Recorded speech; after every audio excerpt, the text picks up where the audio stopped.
اس کو توجہ کے ساتھ اپنے پاس نوٹ کر لیجئے.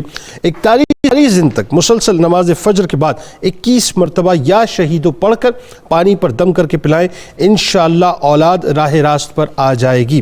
سیدنا امام زین العابدین علیہ السلام کا کمال قول مبارک ہے کہ لوگوں کے سامنے ہاتھ پھیلانے سے زندگی ذلیل، حیا ختم اور شخصیت تباہ ہو جاتی ہے. روزنامہ 92 نیوز میں آج مضمون ضرور پڑھیے گا سیدنا امام زین علیہ السلام کے حوالے سے. ٹویٹر پہ ہمیں ضرور فالو کیجیے گا، فیس بک پیج کو لائک کیجیے گا، یوٹیوب چینل کو سبسکرائب کر کے بیل آئیکن کو ضرور کلک کیجیے گا. ہمارے ساتھ ملک کے معروف شناخت جناب حافظ محمد سہیل نظر صاحب موجود ہیں. آپ کو خوش آمدید، السلام علیکم.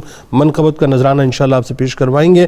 آئیے تجدید عہد وفا کرتے ہیں. لا یؤمن احدکم حتی اکون احب الیہ من والدہ وولدہ والناس اجمعین. اللہ تعالیٰ آپ کا، ہمارا، ہم سب کا، پاکستان کا اور امت مسلمہ کا حامی و ناصر ہو. آمین. پاکستان کا مطلب کیا؟ لا الہ الا اللہ محمد رسول اللہ صلی اللہ علیہ وسلم.